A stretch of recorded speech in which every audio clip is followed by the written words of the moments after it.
आपको बता दें कि केंद्र सरकार एक बार फिर मुश्किल में है। किसान आंदोलन का साया देश की राजधानी दिल्ली पर एक बार फिर मंडरा रहा है। केंद्र की तमाम कोशिशों के बावजूद भी किसान संगठन सुनने को तैयार नहीं है।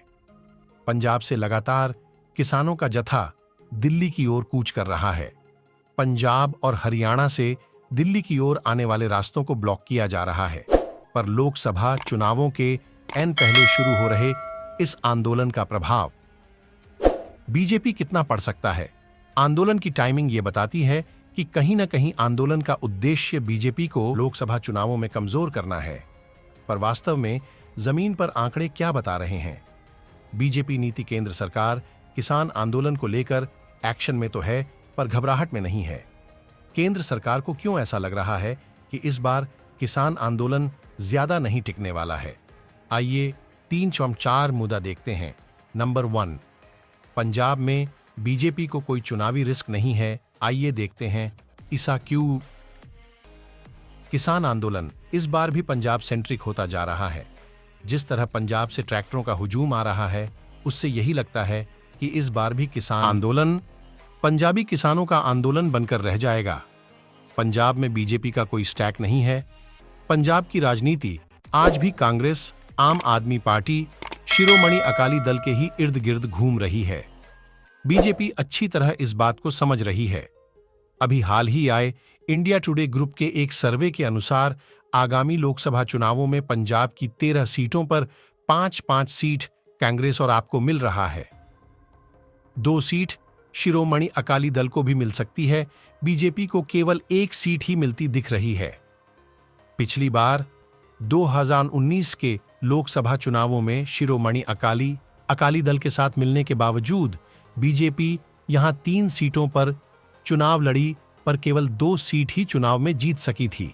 इसलिए किसान आंदोलन जोर पकड़े यहां नहीं, पंजाब में बीजेपी को कोई असर नहीं पड़ता नहीं दिख रहा है। नंबर 2, वेस्ट यूपी में पिछले आंदोलन का कोई असर नहीं पड़ा। इस बार तो आरएलडी भी साथ है, तो इस बार किया होगा। आपको बता दें कि 2022 का उत्तर प्रदेश विधानसभा चुनाव किसान आंदोलन के साये में हुआ था। फिर भी भारतीय जनता पार्टी के चुनावों में कोई खास प्रभाव नजर नहीं आया था।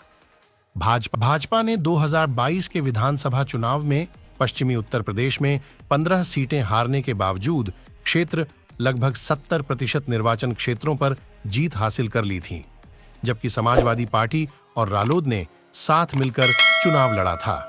इसके बावजूद जाटों और किसानों में अच्छा प्रभाव रखने वाली रालोद केवल 9 सीटों पर ही अपना सिक्का चला सकी। बीजेपी ने आगरा, मथुरा, गाजियाबाद और गौतम बौद्ध नगर जैसे कुछ जिलों में सभी सीटों पर जीत हासिल की।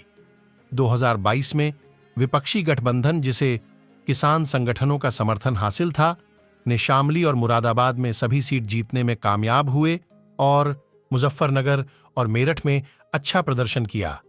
पर अब स्थितियां बदल चुकी हैं। लोकसभा चुनावों में रालोद और बीजेपी एक साथ चुनाव लड़ रहे हैं, तो उम्मीद की जा सकती है कि वेस्ट यूपी में किसान फैक्टर का असर नहीं पड़ने वाला है। नंबर 3, दिल्ली कूच से गुरुनाम सिंह चढ़ूनी सहित कई संगठनों ने बनाई दूरी। पिछली बार किसान आंदोलन का सबसे चर्चित चेहरा गुरुनाम सिंह चढ़ूनी थे, पर इस बार चढ़ूनी अब तक इस आंदोलन के साथ नहीं है। खबर है कि हरियाणा और पंजाब के किसान संगठनों के दिल्ली कूच से बीकेयू के गुरनाम सिंह चढ़ूनी गुट ने खुद को अलग कर लिया है। चढ़ूनी ने सोशल मीडिया पर अपने असंतोष का बयान किया है। उन्होंने कहा है कि दिल्ली कूच का ऐलान सभी संगठनों की राय से नहीं किया गया है। हालांकि चढ़ूनी ने यह भी कहा है कि अगर किसान संगठन उन्हें बुलाएंगे तो वह जरूर जाएंगे, लेकिन अभी तक उनके पास कोई संदेश नहीं आया है। चढ़ूनी की बात से लगता है कि कहीं न कहीं किसान आंदोलन पर इस बार दूसरे लोग होवी हैं। एक और संगठन संयुक्त किसान मोर्चा की ओर से भी बयान आया है कि वह इस बार किसान आंदोलन का हिस्सा नहीं, क्योंकि उन्हें न बुलाया गया और न उनसे राय ही ली गई। भारतीय किसान यूनियन लाखोवाल के नेताओं ने भी कहा कि वे मंगलवार को प्रदर्शन में भाग नहीं लेंगे। हालांकि अगर मार्च करते समय किसानों के साथ दुर्व्यवहार किया जाता है तो वे विरोध जरूर जताएंगे। नंबर 4, आपको बता दे कि किसानों की कई मांगों पर सरकार काम कर रही है। किसान डो स्वामीनाथन आयोग की रिपोर्ट के अनुसार सभी फसलों का न्यूनतम समर्थन मूल्य के लिए कानून चाहते हैं। इसके अलावा दूसरी प्रमुख मांग किसान मजदूरों और किसानों के लिए संपूर्ण कर्ज माफी है। भूमि अधिग्रहण कानून 2013 को राष्ट्रीय स्तर पर दोबारा लागू करने, कलेक्टर दर से 4 गुना मुआवजे की गारंटी और किसानों से हस्ताक्षरित सहमति लेने की मांग भी की जा रही है। बिजली संशोधन बिल 2020 को खत्म करने की मांग भी किसान कर रहे हैं। इन 4 प्रमुख मांगों को छोड़ दें तो और जितनी भी डिमांड किसानों की ओर से हो रही है, उनमें से कुछ को छोड़ दिया जाए तो किसी न किसी रूप में सभी मांगों पर सरकार काम कर रही है। जैसे पीड़ित किसानों को न्याय दिलाएं और लखीमपुर खीरी अत्याचार के लिए जिम्मेदार लोगों को दंडित करें, सभी मुक्त व्यापार समझौतों पर प्रतिबंध लगाएं और विश्व व्यापार संगठन से हटें, खेतीहर मजदूरों और किसानों को पेंशन का भुगतान करें, दिल्ली आंदोलन में जान गंवाने वाले किसानों के परिवारों को मुआवजा दें और परिवार के एक सदस्य को रोजगार का अवसर प्रदान करें।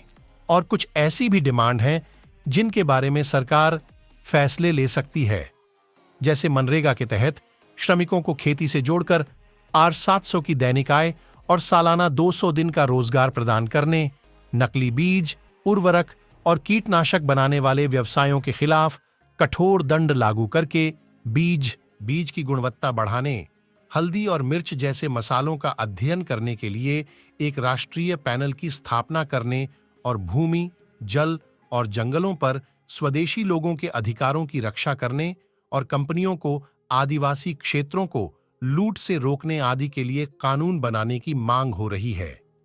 इसके बारे में आपका क्या कहना है? कमेंट करके बताएं और बोलो जय श्री राम। और वीडियो अच्छा लगे तो लाइक करें, शेयर करें और हमारे चैनल को सब्सक्राइब करें।